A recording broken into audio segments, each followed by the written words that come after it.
नमस्कार प्रिय दर्शकों, हाजिर हूं मैं जन्म कुंडली अध्ययन करने के लिए। एक जन्म कुंडली लेकर आप सबके सम्मुख उपस्थित हुआ हूं। ये जन्म कुंडली एक युवक की है। आइए हम सभी मिलकर इस जन्म कुंडली का अध्ययन करेंगे। तो इसके लिए सबसे पहले आप जन्म की तारीख नोट कर लीजिए। जन्म की तारीख है 3 जुलाई 1996 और जन्म का समय है रात्रि 7 बजे। जन्म स्थान अलवर, राजस्थान। आप इनकी जन्म कुंडली का निर्माण करिए। मैं जन्मकाल के पंचांग के बारे में आपको बता देता हूं। बुधवार के दिन इस युवक ने जन्म लिया। अधिक मास था, आषाढ़ मास, कृष्ण पक्ष की तृतीया तिथि, श्रवण नक्षत्र के चतुर्थ चरण में इन्होंने जन्म लिया। देवगण मकर राशि, ये भूमि तत्व की राशि है और शनिदेव इस राशि के राशिश होते हैं। अब देखिए इनकी कुंडली जो आपके सम्मुख बनकर के आई है, देखने में अगर आप इस कुंडली को देखें तो बड़ी श्रेष्ठ कुंडली बनकर के दिख रही, क्योंकि लग्न में ही देव गुरु बृहस्पति का होना। धनु लग्न की कुंडली और लग्न में ही देव गुरु बृहस्पति। राशि इनकी क्या है? मकर। तो लग्नेश और राशिश आपस में सम है, न शत्रु न मित्र, आप इन्हें कहिए सम है, लेकिन तत्वतः भेद है। अग्नि तत्वीय लग्न और भूमि तत्वीय राशि। लग्नपति का लग्न में होना और वक्र अवस्था में होना। देव गुरु बृहस्पति यहां पर वक्री अवस्था में अत्यंत श्रेष्ठ फल प्रदायक बनेंगे। क्यों?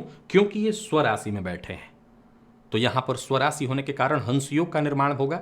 ये मैंने आपको बताया था कि यहां पर केंद्राधिपति दोष नहीं, हंस महापुरुष योग का निर्माण। और ये वक्री गुरु सर्वाधिक श्रेष्ठ फल प्रदायक बनेंगे। यूं समझ लीजिए कि इनके बल में वक्र होने से और ज्यादा वृद्धि हो जाएगी। अब वहीं इनकी कुंडली में ये जो लग्नगत गुरु हैं, इन पर सूर्य की दृष्टि का पड़ना, बुध की दृष्टि का पड़ना और दृष्टि के मामले में शनि की दृष्टि का भी पड़ना। तो इसमें कहीं कोई दो मत नहीं कि सूर्य की दृष्टि पड़ने से जातक तेज बुद्धि का होगा, शिक्षक योग बन जाता है, जातक अत्यंत बुद्धिमान बन जाता है। तो वहीं शनिदेव की दृष्टि पड़ने के कारण निसंदेह इसमें कहीं कोई दो मत नहीं कि जीवन काल में जातक के कार्य विलंबित होंगे ही होंगे। अब यहीं देखा जाए तो बुध 2 केंद्रों के मालिक हैं, वो भी सप्तम में बैठे हैं और भद्र महापुरुष योग का निर्माण कर रहे हैं। तो दो महापुरुष योग एक दूसरे के आमने सामने बना हुआ है और केंद्र के चारों घरों में ग्रहों का होना चतुस्सागर राजयोग। और जन्म कुंडली के 10वें भाव में स्वगृही राहु, कन्या राशि को अपनी राशि मानते हैं, 10वें में उनका होना अत्यंत श्रेष्ठ जातक को उच्च कोटि का राजनीतिज्ञ बना देता है। तो वहीं इनकी कुंडली में अगर देखें तो शुक्र और मंगल कुंडली के 6ठ भाव में युति बनाए बैठे हैं। शुक्र यहां पर स्वगृही और शनि की दृष्टि इन पर पड़ रही है। चंद्रमा पर दृष्टि डालिए मकर राशि में जाकर के कुंडली के 2 भाव में गुरु के साथ इन्होंने अनफा योग का निर्माण कर दिया है। तो अगर सामान्यतया देखा जाए तो ये कुंडली बहुत अच्छी। अब एक और तथ्य, वर्तमान समय में इस जातक को राहु की महादशा चल रही है और 2022 के मई से अब अगले 16 वर्ष के लिए इनको गुरु की महादशा शुरू हो जाएगी, जो कि इस लग्न के सर्वाधिक योग कारक ग्रह हैं। सर्वाधिक योग कारक ग्रह हैं। अब जातक का जन्म कब हुआ? तो रात्रि में जन्म हुआ है। जब रात्रि में आपका जन्म होता है तो सूर्य, गुरु, ये सब ग्रह कमजोर पड़ जाते हैं, ये दिन में बली होते हैं। तो कहीं ना कहीं थोड़ा कमजोर हुआ है बल। हालांकि षडबल में देखें तो इस जातक की कुंडली में शुक्र बली ग्रह हैं। अब कल के कार्यक्रम राशिफल को आपने देखा तो मैंने क्या कहा था कि शुक्र मंगल की युति पर शनि की दृष्टि हो तो निसंदेह जातक को चारित्रिक रूप से कमजोर करेगा। मैंने ये 12वें भाव में सूत्र को बताया था। तो क्या ये 6ठ भाव में नहीं लागू होगा? 100% लागू होगा। 6ठ भाव में शुक्र मंगल की युति पर शनि की दृष्टि चारित्रिक दोष का निर्माण करता है। लेकिन इस बात का भी ख्याल रखना होगा कि हम किस लग्न की चर्चा कर रहे हैं। इसमें कहीं कोई दो मत नहीं कि शुक्र मंगल की युति और शनि की दृष्टि होने से जातक का भटकाव तो होगा ही होगा, लेकिन ये व्यय भाव है, ये व्यय नहीं है, हमेशा याद रखिए। चूंकि इस भाव के सामने ही यहां पर शुक्र बैठ करके 12वें भाव को देख रहे हैं, तो जातक अपने सुखों पर व्यय करता है। लेकिन शुक्र जिस तरह से यहां प्रभावी होते हैं, यानी जातक की कुंडली में अगर शुक्र 12वें में बैठे हैं तो वो अपने शुक्र का व्यय करेगा, अर्थात वीर्य का व्यय। तो वो शुक्र का व्यय जो यहां करेगा वो यहां नहीं करेगा, लेकिन इसका मतलब ये नहीं कि वो वैसा प्रभाव नहीं होगा, प्रभाव यहां भी वही होगा। जातक के अंदर भटकाव तो होगा, लेकिन एक सूत्र मैंने लाइन में रखा था, संस्कार। लग्न में देव गुरु बैठे हैं। आज ही राशिफल में आपको मैंने बताया कि देव गुरु बृहस्पति अगर जन्म कुंडली में बलवान अवस्था में हो, लग्न में ही हंस महापुरुष योग का निर्माण कर रहे हैं, शुक्र भी बली स्थिति में है, और इस कुंडली में अगर आप देखें तो बुध भी अच्छी स्थिति में है। एक और बात, ये कृष्ण पक्ष के तृतीया तिथि का जन्म है जातक का, यानी चंद्रमा भी बल से युक्त है। मकर राशि में शनि के साथ तात्कालिक मित्रता बनाए हुए बैठे हैं। फलस्वरूप चंद्रमा के पास भी अच्छा बल। एक कमाल की बात कैसा है कि चंद्रमा श्रवण नक्षत्र खुद के नक्षत्र में 22 अंश पर है, तो इनके पास भी बल है। फलस्वरूप इनका बल ये सभी ग्रहों के बलों के बीज है, मूल हैं। फलस्वरूप सभी ग्रह अपना अपना प्रभाव देंगे, तो ये अच्छी स्थिति हुई। तो चारित्रिक कमजोरी तो होगी, लेकिन जातक को अगर सही संस्कार मिला हो तो निसंदेह वो अपने चरित्र पर नियंत्रण रख सकता है। आइए सीधे इनके प्रश्नों की ओर चलते हैं। इनकी कुंडली के बारे में आगे चर्चा होती रहेगी। इन्होंने पहला पूछा है प्रश्न कि मेरा ऑयल मिल का काम है और अब मैं किराने के साथ साथ मसाले का काम करना चाहता हूं, क्या लाभ मिलेगा? तो ज्योतिष शास्त्र में मसालों का विचार किससे होता है? राहु से होता है, शनि से होता है। तो ये इनकी कुंडली में दशम से संबंध बनाए हुए हैं। बुध स्वगृही है, फलस्वरूप यहाँ राहु और ज्यादा बली हो जाएंगे। 100% चलेगा, चलना ही क्या, इससे जबरदस्त जातक को लाभ मिलने वाला है, तो बिल्कुल कर सकता है जातक, इसमें कोई प्रश्न चिन्ह है ही नहीं। और इन्होंने पूछा है क्या मेरे पास मकान भूमि भवन का सुख होगा? तो शनिदेव कुंडली के चतुर्थ भाव में बैठे हैं, ये भी आपको पूछने की आवश्यकता नहीं। जन्म कुंडली के चतुर्थ भाव में शनिदेव को मैंने सदैव कहा ये कारक हो जाते हैं, और जातक के जीवन काल में भूमि भवन वाहन का जो सुख होता है वो बहुवचन में होता है। निसंदेह भूमि भवन तो ठीक है, वाहन का जो सुख है या भूमि भवन, एक तो होता है घर होना। कई घर आपने देखा होगा ईंट पर ईंट खड़ा किया और घर बना हुआ है, उसे भी घर ही कहते हैं। लेकिन एक घर ऐसा होता है जो बेहद शानदार सजा धजा, उसके लिए जन्म कुंडली में शुक्र को देखना होता है, और वो शुक्र आपकी कुंडली में स्वगृही है। भले वो इस लग्न में कारक नहीं, चूंकि लग्नपति बहुत बलवान है, फलस्वरूप ये शुक्र विपरीत योग में है। तो उस अवस्था में देखा जाए तो निसंदेह ये शुक्र और मंगल जो दोनों के दोनों विपरीत स्थिति में हैं, आपकी कुंडली में निसंदेह भूमि भवन वाहन के सुखों को जबरदस्त बनाएंगे। हालांकि याद रखिएगा, आप व्यापार करते हैं, और मेरे कार्यक्रम अगर आप देखते हैं तो मैंने सदैव एक बात कहा है कि मंगल अगर कुंडली के षष्ठ भाव में जाकर के बैठ जाएं, मंगल का संबंध किसी प्रकार से षष्ठ भाव से हो जाए, तो एक बात तो कागज पर नहीं, अपने घर में चारों तरफ, दिमाग में, अपने जीवन में हर जगह नोट करके रखना है, उधार नहीं देना, किसी को नहीं, पिता को भी नहीं। पिता को दे दीजिए, इससे बड़ा रिश्ता कोई नहीं है, उनको दे दीजिए कि ले जाइए, अब नहीं चाहिए। परंतु उधार दिया तो समझ लीजिए अगले शत्रु आपके पिता हैं। जिसको भी उधार देंगे वही आपका शत्रु बन जाएगा। परंतु आप उधार ले सकते हैं, अर्थात कर्ज लेना आपके लिए ठीक होगा। क्यों? क्योंकि यहां जो ऋणेश हैं वही लाभेश हैं, तो ऋण लेना आपके लिए सर्वोत्तम होगा। आप ऋण लीजिए, जितना ऋण लेंगे उतना आपका विकास होगा। तो अभी आपके पास ऑयल मिल है, और भी बिजनेस बढ़ाने के लिए आप अगर ऋण लेना चाहते हैं तो बड़े प्रेम से ऋण लीजिए, ऋण लेना आपके लिए सर्वश्रेष्ठ होगा। निसंदेह गुरु आपकी कुंडली में बली हैं, लेकिन राहु की महादशा अब तक आपको चली है। ये बाल्यकाल से 96 का आपका जन्म है, राहु की महादशा चली, तो राहु ने, संशय मैं नहीं करता कि आपको चिड़चिड़ा, जिद्दी, गुस्सैल बनाया होगा, क्योंकि मंगल की दृष्टि आपके लग्न पर है। तो कहीं ना कहीं आपको क्रोध बात बात पर आ जाना, गुस्सा बात बात पर आ जाना, और 7.5 के भी मध्य ढैया भी चल रही है, तो मानसिक अशांति, परेशानी, ये सारी चीज़ें रही होंगी। लेकिन अब धीरे धीरे करके ये समय बदल रहा है, और जैसे जैसे ये समय बदलेगा अच्छा होगा। देखिए ये बात याद रखिएगा कि षष्ठगत मंगल पर शनि की दृष्टि का होना चोट चपेट, एक्सीडेंट, दुर्घटना की प्रबल संभावनाओं को जन्म दिलाता है। जलना, कटना, छिलना इत्यादि। तो छिलना कटना तो कोई बड़ी बात नहीं, लेकिन जल जाना, कोई बड़ा दुर्घटना हो जाए, एक्सीडेंट हो जाए, इसकी संभावना, विशेष करके राहु की महादशा में ये सब ज़्यादा था। वो टाइम तो अब निकल गया, अब गुरु की महादशा आ रही है, जो कि इस पूरी कुंडली का मूल है। ये 16 साल अगर आपने शानदार काम किया तो मैं समझता हूं कि गुरु, जो कि वक्र अवस्था में पूर्वाषाढ़ा नक्षत्र में आपकी कुंडली में बैठे हुए हैं, खुद के नक्षत्र में अत्यंत बली हैं, और इनको अगर आप है ही इनके पास ऑलरेडी, कोई अलग बल देने की आवश्यकता नहीं, ये गुरु ही आपको सब कुछ दे देंगे। तो अगला आने वाला 16 साल आपकी जिंदगी को बदलने वाला है। फिर आप उसमें समझ लीजिए कि भूमि भवन वाहन तो पूछना ही नहीं। आगे इन्होंने पूछा है मेरी शादी कब तक होगी और पत्नी कैसी होगी। बढ़िया। सप्तम भावपति सप्तम भाव में, सप्तम भाव पर गुरु की दृष्टि और देव गुरु बृहस्पति लग्न में ही आपके बैठ करके सप्तम को देख रहे हैं। अब यहाँ जरूर एक बात कहूँगा कि देश काल के हिसाब से भी देखना चाहिए कि आजकल राजस्थान में भी, गुजरात में भी, हरियाणा की वाली स्थिति उत्पन्न होने लगी है, विवाह में युवकों के दिक्कतें आने लगी हैं। फिर भी आपकी कुंडली में सप्तम भाव पर देव गुरु बृहस्पति की दृष्टि है, तो विवाह होने का योग बहुत प्रबल है। कब?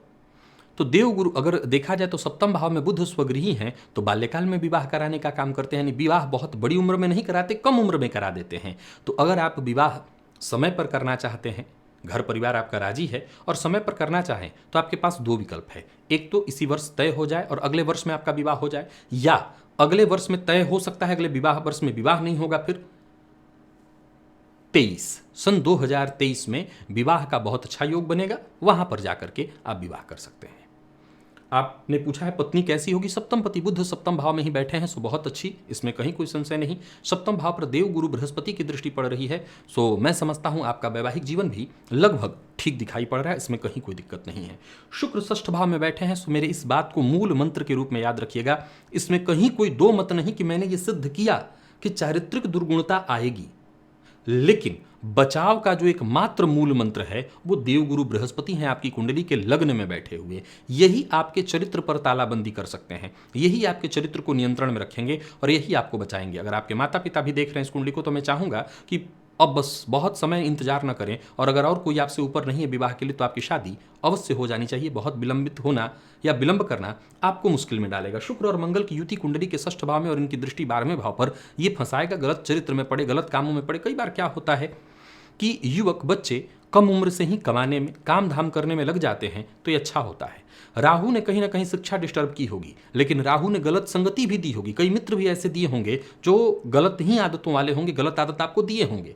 तो माँ बाप इन बातों का ख्याल रखते हुए कम उम्र में आपकी शादी कराएं, और साथ ही साथ जितना हो सके गलत संगति, गलत आदत, गलत कार्य से बच के रहिए। अगर पूरी कुंडली को देखें तो ये कुंडली बुलंदी दे सकती है। और अगर आपका चरित्र थोड़ा सा जो देखा जाए, हमेशा याद रखिए कि भोग और रोग में धागे भर का फर्क है। भोग खूब भोगिए, थोड़ा सा धागा पार किए तो वो रोग में तब्दील हो जाएगा। और उसी भोग पर अगर आपने नियंत्रण रख लिया और नियंत्रण के साथ आपने भोग किया, तो किसी भी प्रकार का रोग नहीं। इसमें कहीं कोई संशय नहीं कि देर सवेर आपको मधुमेह का रोग होना ही होना है। मधुमेह से आप ग्रसित होंगे, लेकिन अब यही है कि खान पान पर ध्यान रखा, नियंत्रण रखा, यानी भोग पर नियंत्रण रखा, तो कोई दिक्कत नहीं। शुक्र षष्ठगत शनि से दृष्ट हैं, सो बहुमूत्र रोग योग, बार बार बाथरूम जाना, इसकी शिकायत भी लगेगी। तो इन चीज़ों पर नियंत्रण रखा जा सकता है, खान पान पर नियंत्रण रखिए, सब कुछ ठीक होगा। संतान सुख कैसा होगा, ये तो तय होगा जब आपकी शादी कुंडली मिला करके हो। वैसे आपकी कुंडली में देव गुरु बृहस्पति संतान भाव पर दृष्टि डाल रहे हैं। हालांकि याद रखिएगा कि सप्तम भाव को पाप कर्तरी, पंचम भाव को पाप कर्तरी योग भी लगा हुआ है, शनि केतु, और इधर मंगल ने पाप कर्तरी योग में डाल रखा है। परंतु पंचम भावपति षष्ठ में बैठे हैं, अतः कुंडली बाकायदा मिलाकर के विवाह, संतान सुख है, इसमें कहीं कोई संशय नहीं, क्योंकि गुरु की दृष्टि पड़ने से संतान सुख होना ही होना है। गुरु जब भी संतान भाव पर दृष्टि डालेंगे संतान सुख होगा। लेकिन संतानपति षष्ठ भाव में और संतान भाव पाप कर्तरी योग में है, अतः ऐसे किसी युवती के साथ आपका विवाह होना चाहिए जिसके कुंडली में संतान के अच्छे योग हों, तो संतान सुख आपको प्रबल मिलेगा। आगे चल करके क्या मैं बिजनेस में तरक्की करूंगा या नहीं, मैंने अभी भी बताया आपकी कुंडली में व्यापार में तरक्की तो कहना ही नहीं। जब बुध स्वगृही आपकी कुंडली में भद्र महापुरुषों का निर्माण कर रहे हैं, बुधादित्य योग का निर्माण किए हुए हैं, तो इसमें कहीं कोई दो मत है ही नहीं कि व्यापार में उच्च कोटि की सफलता आपको हासिल होने वाली है। धनु लग्न के जातक, ज्योतिष शास्त्र 4 लग्न बताता है, मिथुन लग्न, तुला और धनु, कुंभ, ये 4 लग्न, यहां ये चारों राशियां अगर लग्न में हों तो अत्यंत श्रेष्ठ मानी गई है। तो धनु लग्न में आपका जन्म हुआ है, व्यापार भी उतना ही बढ़िया कर सकते हैं, नौकरी भी, लेकिन व्यापारिक दृष्टिकोण से क्योंकि देखा जाए तो इस कुंडली में बुध अत्यंत बली स्थिति में है, तो मैं सलाह दूंगा बिल्कुल आप व्यापार में लगे रहिए। और आगे चल करके जब धन आपके पास अच्छा हो, समाज में मान सम्मान पद प्रतिष्ठा हो, तो आप राजनीति की ओर, वैसे भी ये राहु आपको देर सवेर राजनीति में ले ही जाएगा, तो राजनीति में जाने के लिए पूरी तरह से तत्पर और तैयार रहिएगा। राजनीति में मान सम्मान रहने वाला है। और आपने आगे पूछा कि आगे चल के आर्थिक स्थिति कैसी होगी, धन भाव का मालिक आपकी कुंडली के चतुर्थ में, लाभपति षष्ठ में, धनेश का चतुर्थ में होना, आपके पास अचल संपत्ति बड़ी मात्रा में होने वाली है, यानी घर गाड़ी इत्यादि बड़ी मात्रा में होने वाली है। आप एक बात और ध्यान रखें कि चाहे तो रेंट का पैसा यानी प्रॉपर्टी बड़ी मात्रा में करके उसका भी पैसा अर्जित कर सकते हैं। एक लाभेश का षष्ठ में होना, यहाँ कोई दिक्कत नहीं, क्योंकि स्वगृह है तो अपने दूसरे भाव के बल को बलि कर देंगे, वो विपरीत योग में है ही। तो उस अवस्था में देखा जाए तो जितना संघर्ष, जितनी मेहनत, जितना पुरुषार्थ, जितना हो सके अधिक से अधिक काम करिए, तो आपके जीवन काल में धन की स्थिति बहुत अच्छी है, धन में कहीं कोई दिक्कत नहीं। यहाँ पर अगर देखा जाए तो माँ की सेहत में थोड़ी परेशानी दिखाई मुझे पड़ रही है, तो माँ की सेहत का ख्याल रखिएगा। शनि केतु की युति यहाँ पर दिखाई पड़ रही है, हालांकि देखा जाए तो नक्षत्र पर अंतर है, लेकिन दोनों में डिग्री वाइज बहुत कम दूरी है, तो कहीं ना कहीं माँ के स्वास्थ्य का भी ख्याल रखना है और पिता के साथ मतभेद न हो, इस बात का भी ख्याल रखना है। शनि केतु की यहाँ पर युति, ज्योतिष शास्त्र कहता है कुंडली के चतुर्थ में शनि हो तो वो कभी भी जातक को स्वदेश में नहीं रहने देते। अब यहाँ स्वदेश शब्द से दो अर्थ निकल करके आता है, एक तो देश छोड़ देना और एक जन्म स्थान छोड़ देना। लेकिन शनि का चतुर्थ में होना कहीं ना कहीं दिक्कत तो लाता है। मैंने भी कई बार अपने कार्यक्रमों में कहा है कि बहुवचन में घर देते हैं परंतु घर का सुख नहीं लेने देते, तो ये थोड़ी सी दिक्कत आती है। लेकिन आपकी कुंडली में देखा जाए तो अगर दुर्योग भी इसको हम मानते हैं तो वो भी गुरु के द्वारा इसका समन हो जाएगा। तो ठीक है, गुरु के द्वारा समन हो रहा है, कहीं कोई दिक्कत नहीं। सप्तम पति का जाकर के भाग्य भाव में बैठना बुध के साथ बुधादित्य योग बना करके ये कहता है कि पत्नी के आने से जीवन काल में भाग्योदय और मजबूत स्थिति में और जबरदस्त स्थिति में होने वाला है। तो ये भी बहुत अच्छी स्थिति है कि विवाह के बाद भाग्योदय अत्यंत श्रेष्ठ अवस्था में होगा। और आगे आपने अंतिम एक प्रश्न पूछा है, कुंडली कैसी है। इसमें कहीं कोई संशय नहीं कि जितने देर तक हमने कुंडली की चर्चा की, जिन पॉइंटों पर हमने इस कुंडली में गौर किया, हर एक पॉइंट अपने आप में मजबूत स्थिति में है। अब कोई विशेष ऐसा ही दुर्भाग्य हो जो आपकी जिंदगी को कमजोर कर सकता है, बाकी आप अपने पुरुषार्थ के साथ जाइए, भाग्य आपके साथ है, कर्म आपके साथ है। लग्न का संबंध आपकी कुंडली में इतना मजबूत स्थिति में है कि आपका व्यक्तित्व अपने आप में बेहद मजबूत है, प्रभावशाली। शिक्षा कम भी हो तब भी आप अपने ज्ञान, अपनी बुद्धिमत्ता के दम पर सफलता हासिल कर सकते हैं, तो इसमें कहीं कोई दिक्कत नहीं। पराक्रम पति का जाकर के चतुर्थ में बैठना घर गाड़ी इत्यादि यहाँ देगा, कोई दिक्कत नहीं, क्योंकि शनिदेव चतुर्थ में होकर के कोई विशेष नुकसान नहीं करेंगे, बस माँ की सेहत से थोड़ी परेशानी और पिता के साथ कई बार मतभेद करा देते हैं, इसको लेकर के सावधान रहिए। अब कुछ उपाय जो इस कुंडली के लिए करना चाहिए। वैसे मैं फिर से दोहरा दूं कि ये कुंडली अपने आप में बहुत अच्छी है, जरूरत नहीं है कि मैं कोई बहुत ज़्यादा आपको उपाय कराऊं, क्योंकि मैंने अभी जैसा बताया 2022 के मई के बाद जब गुरु की महादशा शुरू हो जाएगी तो अपने आप ही ये कुंडली आपको हर प्रकार से सहयोग करने लगेगी। फिर भी गुरु को और बल देना चाहते हैं तो गुरु का रत्न पुखराज उसे बनवा करके और तर्जनी उंगली में, लगभग 7.25 रत्ती का पुखराज सोने में तर्जनी उंगली में धारण कर लीजिए, ये आपके लिए बेहद फायदेमंद सिद्ध होगा। केसर का तिलक प्रत्येक गुरुवार को अपने माथे पर लगाया करिए। और एक और काम कर सकते हैं आप, सोना, चांदी और उसी में तांबा, इन तीनों का मिश्रण करके एक कड़ा बनवा लीजिए और उसको दाहिने हाथ में पहनिए। चाहे तो आप इसका ब्रेसलेट भी बनवा सकते हैं और दाहिने हाथ में पहनिए, इससे आपको बहुत फायदा मिलेगा। भुवन भास्कर की आराधना करिए। सूर्य की जितनी आराधना करेंगे उससे आपके अंदर आत्मविश्वास आएगा और इसी से आप अपने जीवन काल में श्रेष्ठ सफलता हासिल करेंगे। तो भुवन भास्कर की आराधना पूरी लाइफ आपको करनी है लगातार। साथ ही साथ आपकी कुंडली के हिसाब से देखें तो पंचम पति मंगल है, हनुमान जी की आराधना करिए, इष्ट देवता मान करके उनको अपनी आराधना करिए। जितना हो सके हनुमान जी की आराधना, वैसे भी आपको वर्तमान समय में 7.5 ही चल रही है, तो हनुमान जी की आराधना से आपको विशेष फायदा मिलेगा। तो हनुमान जी की आराधना जितना अधिक से अधिक हो सके करिए, हो सके तो रोज 2 बार या 3 बार 3 पाठ कम से कम हनुमान चालीसा का शुरू कर दीजिए, तो इससे आपको विशेष लाभ मिलेगा। गुरु लग्न में और शुभ फल देखिए, किसी भी कुंडली में अगर हम मुख्य ग्रह का चुनाव कर लेते हैं, जैसे कि इस कुंडली में अगर हम गुरु को मुख्य ग्रह के ही रूप में देख लेते हैं तो यही लग्नेश है और ये सब कुछ कर देंगे। जब लग्नेश और सुखेश का लग्न से संबंधित तो जातक के जीवन में सुख हर प्रकार से होने वाला है। लग्न का मान अगर आप देखें तो 13 अंश पर लग्न है और लग्नपति 19 अंश पर बैठे हैं स्वगृही होकर के, तो वो ऑलरेडी बहुत बलवान स्थिति में है। बस अंतर इतना है कि अगर दिन में जन्म होता तो कहना ही नहीं, कुंडली आग बन जाती। रात्रि में जन्म हुआ है 7 बजे सूर्यास्त के पश्चात तो थोड़ी सी कमी आ रही, तो गुरु को बल दे दीजिए, सूर्य को बल दे दीजिए। तो गुरु को बल देने के लिए जो मैंने खुराज कहा उसके साथ साथ मंदिर जाना शुरू कर दीजिए। घर के आसपास कोई मंदिर ढूंढिए, मंदिर में जाकर के दर्शन करना, साफ सफाई करना, नित्य देवता वहाँ जो भी देवता है उनकी आराधना करना। दर्शन भर करने मात्र से गुरु बलवान हो जाते हैं। तो आप ये काम कर लीजिए, आपके गुरु और बली हो जाएंगे, तो इससे भी आपके कुंडली को मजबूती मिल जाएगी। ये सभी उपाय बेहद सरल और बेहद आसानी से किए जाने वाले हैं। सावधानी कुंडली मिलाकर के विवाह करेंगे तो संतान इत्यादि में कोई दिक्कत नहीं होगी। वैसे भी कोई दिक्कत नहीं है, संतान सुख है, दाम्पत्य सुख है, परंतु कुंडली मिलाकर के विवाह करेंगे तो स्थिति और मजबूत रहेगी, क्योंकि विवाह से ही एक तरह से आपका भाग्योदय होने वाला है। तो बाकायदा कुंडली मिलाकर के विवाह कर लीजिएगा तो कहीं कोई दिक्कत नहीं होगी। तो आशा करता हूं आपके लगभग हर प्रश्न का जवाब हुआ और इस कुंडली का भी हमने विश्लेषण कर लिया। प्रिय दर्शकों, मैं इस कुंडली में बहुत ज़्यादा उपाय नहीं देख रहा हूं और जरूरत भी नहीं है। जब ग्रह बल अपने अच्छी स्थिति में हो तो मैं प्रायः उपाय न बताना चाहता हूं। मैं तो चाहता हूं उपाय ना किया जाए, कर्म करने की सलाह लोगों को दी जाए। फिर भी यदि आप इस जन्म कुंडली में कुछ ऐसा देख रहे हो जो मुझसे छूट गया हो और आपको लगता है कि नहीं, ये जातक को बताना चाहिए, इनके हित में है, जरूर बताइए। जो भी अच्छी बातें हैं आप इनको अवश्य ही बताइए। आज के लिए बस इतना ही, इजाजत दीजिए, पुनः मुलाकात होगी। तब तक के लिए नमस्कार।